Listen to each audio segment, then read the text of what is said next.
So yan guys, tapos na natin yung ano ni tatay, no? So yan, kung nakikita nyo, ay sinayos ko na yung ano ng lapit. So pag ano, papalitan natin yung ano, yung picture niya doon.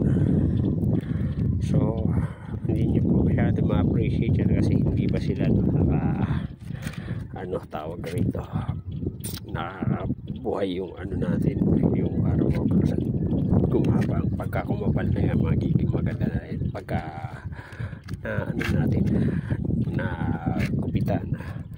Pero ito yung mga nauna ko, nakikita nyo yan, verde na sila kasi nung ano pa yan,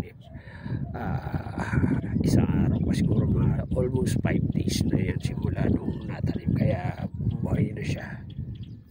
Iba yung paggapang na kung nakikita nyo. Ayan. So kung nakikita nyo, ayan, mayroong mga kasama na mga damon ligaw. So yan, isasabay na natin yan sa next week. Pag ano, sabay-sabay na natin yan na aabonohan natin sila. Pero bago natin yan abonohan, gagamasin mo natin. Saktong-sakto yan. Tama yung laki niyang nito. Mga damo, mas madali natin yan sila mas mahuhukay. So ayun, by next week yan, medyo maganda-ganda na yan, diretso na yung berde yan. Kailangan lang talaga maigi sa dilig. So ayan guys, nakikita nyo.